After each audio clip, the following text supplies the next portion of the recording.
I'm Kira Morgan. Thanks for joining me on this episode of Coffee with Kira, sponsored by the Human Being in Newport and Lincoln City.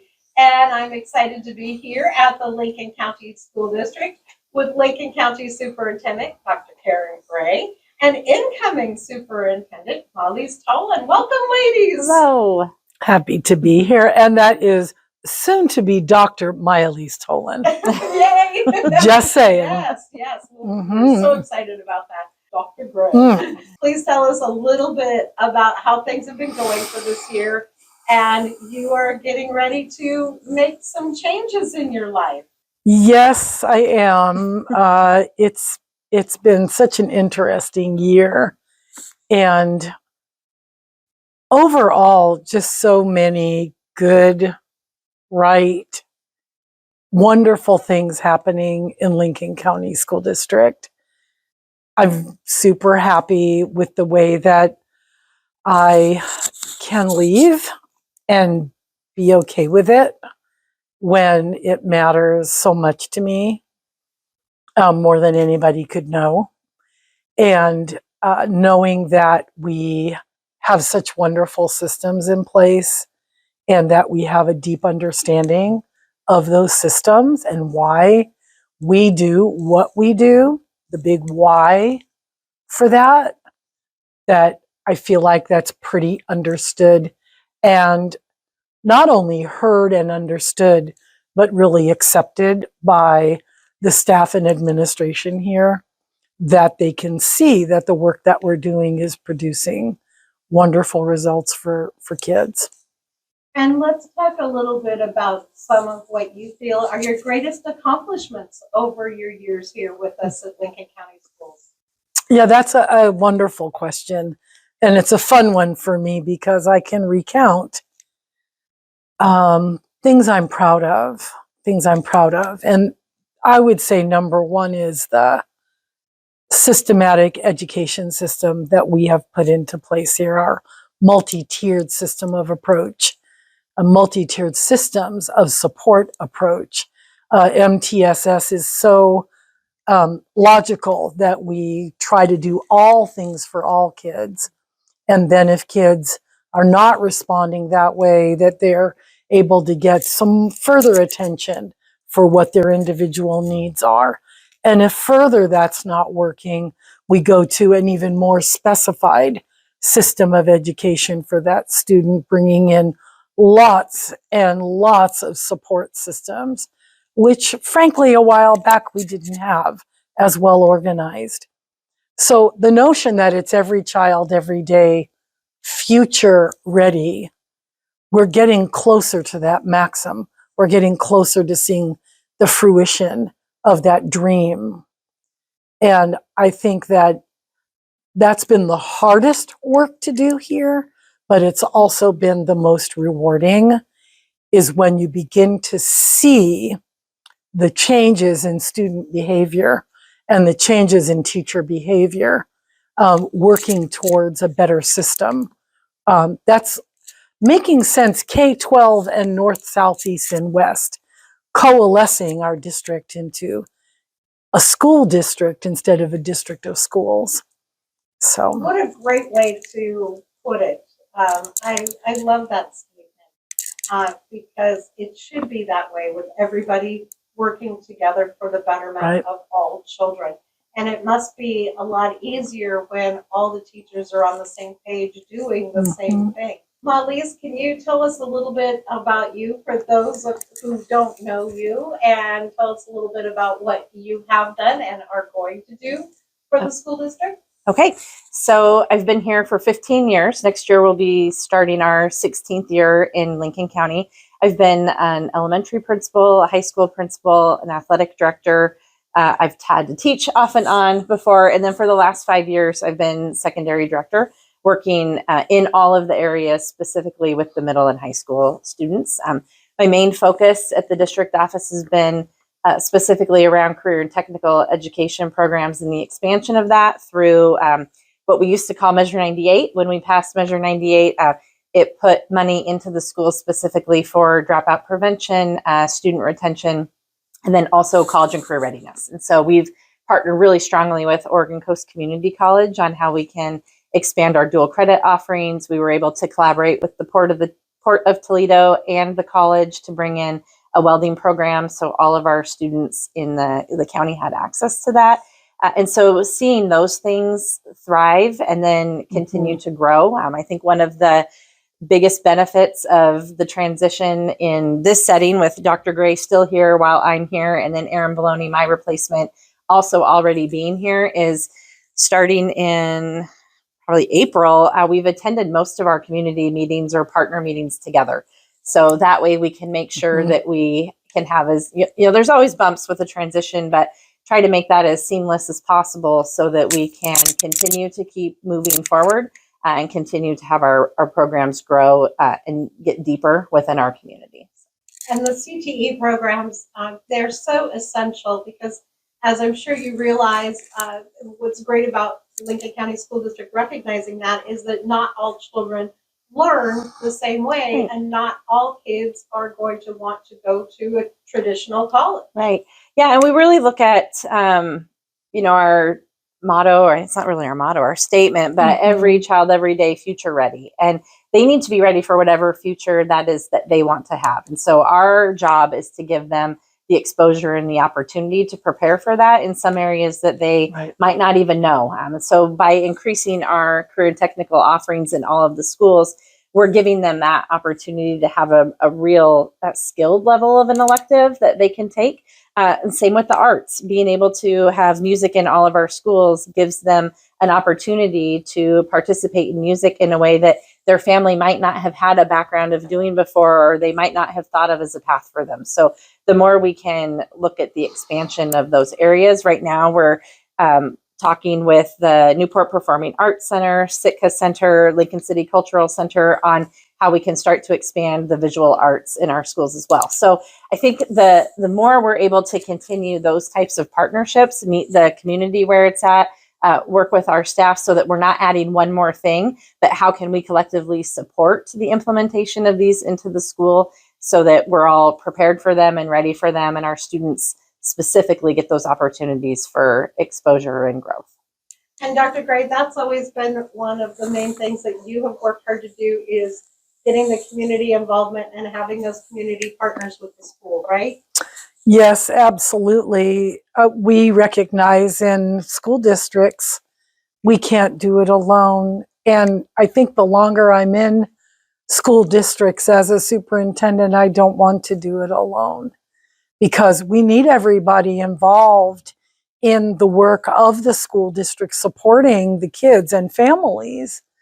So, I'll break in here and kind of talk about one of the reasons why, and this partnership idea is coming in for me, why I went into this field at all, is because there are certain social determinants of health that lead us to either have a good life or a not good life. A life where we live a long time with health and social emotional stability, and lives that end in ruin. And we have an opportunity as superintendents to work from that vantage point, to work from the balcony, if you will, with partners and with inspirational collaborations for collective efficacy that change the lives of our children, that they have an opportunity to kind of change their stars. Majalise tells story after story about working in CTE programs and all the things that touch her, about when the kids go to certain events, the things that have happened to her when kids have come to her and ask her for a suit or a tie or a way to get somewhere. What an opportunity we have to be able to really change people's lives here. And our partners are the ones that can help us to get there. We can't do this on our own. And of course, one of the challenges that you faced, and everyone faced, quite frankly, was during COVID, and then coming back from COVID. That was really a challenge for students. Can you talk a little bit about the ways that the school districts help to support students and staff during those transitions? Wow, I'll answer that a little bit, and I think Majalise as well, since we were in it together. Our executive leadership team was a real partnership during that time, and that included myself and Majalise and Katie Barrett, the elementary director, and Tiana DeVries, the HR director, and Susan Van Loo, the assistant superintendent. I think in particular, I almost have like a little bit of post-traumatic stress disorder from the pandemic. Maybe everyone does. We had to bring to bear all the information that we could muster, and it was a lot. And working hand in glove with the Lincoln County Mental Health and Lincoln County, but the health department, to make the best decisions to keep people safe. And those decisions had to be made incredibly fast. School districts are glacial. They take forever to change and to make decisions, and we couldn't. So we became, as you know, popular in some areas and unpopular in others, but through it all, because of our really intelligent decision making, I'm just being honest, we really had great results where we kept people safe, and we still did a modicum of education. And coming back, it's been a hard transition back. This is the second year back. The first year was kind of like, who am I and what am I doing here? It was really strange. This year is less strange, especially as the year has gone by. I think we are still reeling from it. I know our kids are. I know our families are. One of our great professionals that Majalise works with regularly is a world-renowned educator, told us all that we're in a state of denial, that this has really affected us, and he was right. I think it's years to come. Kids that are in the first and second grade who didn't go to school, don't know how to sit in a classroom or learn from a teacher. And we have so little universal preschool here that a lot of kids have no experience. So that's what we're battling, actually. We have a great academic system and a great behavioral support system, but people are still suffering mentally and emotionally. What do you think? I think we have a lot to fall back on with COVID, though, and with what we went through, and it is traumatic, and it has been a difficult transition coming back. But I also look at how Lincoln County School District and the county itself and the citizens of this county handled it compared to other places. That's and right.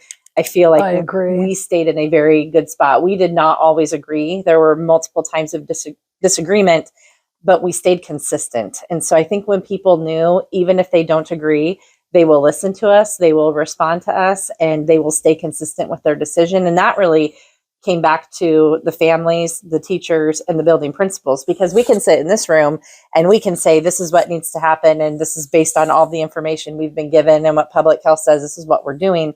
But it really comes down to all of the people that are involved in every one of our school buildings and school communities to make that safety plan actually happen. And it was difficult for a lot of people. And I understand that, but we came out of it with relationships still intact for the most part. And we were at least consistent when we came out of it, that people knew that what we say is what we're going to do, and sticking with that. I know for Dr. Grey had to have been difficult because we watched districts that didn't stay the course with what they said they would do. They didn't have weekly communication to the community like we had. And I think they reeled in ways that we didn't reel because of that. So I'm proud of our county and how we handled it, and how we can continue to grow through that.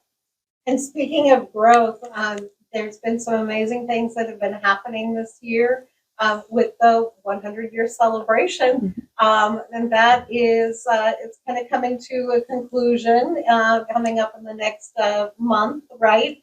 Let's talk about some of the highlights of that. We've been planning this since April of 2022.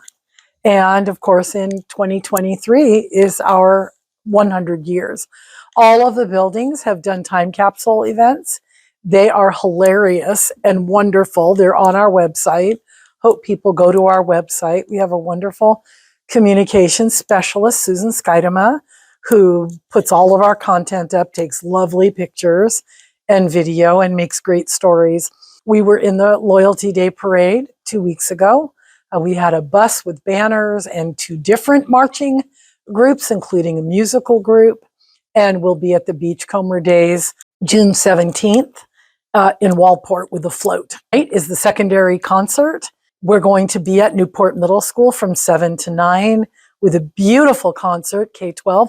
Last night, we did the elementary concert, which was the first time in anyone's memory that we had a K-12 elementary concert in one place for all the area schools. It was heartwarming. It was wonderful. It was almost speechless, to be in that much enjoyment with all of our children and community. So we've done a lot of things. Kudos to our Centennial Committee. They met for an entire year, and we will be recognizing and celebrating them at our June 13th board meeting, which is in Newport at the Boone Center at Newport High School, and celebrating the music teachers that did such a wonderful job of getting together. Really an enigmatic, iconic concert that I don't know when will happen again. Perhaps it will. I hope so. We're trying to bring the district together, trying to be a real community of schools with a different flavor, but definitely things that bring us together. And the Centennial brought us together. So it's just been fun. Honestly, it's my second Centennial, because in 2015, Park Row School District had its Centennial, and I got to participate in and orchestrate that one as well. That's exciting. I didn't know that. Yep. And Majalise, let's talk about some things that you're going to plan to do when you take over leadership. Okay. Yeah, and I don't have a lot of new things necessarily. That was part of the idea too, with the transition with someone who was already here, because having been in this seat for 5 years, a lot of the things that we have implemented, I was a part of in that decision making. Dr. Barrett was a part of in the decision making. The cabinet is almost entirely the same, and so when that's the case, you want to stay the course, and we're moving in the right direction. And so bringing in new things or changing really would be pretty inappropriate in a district that is moving the way that we want it to be moving. We will dig deeper, though. Downstairs today, there's a giant group of teachers that are working on our language acquisition work and our English language development work across the district.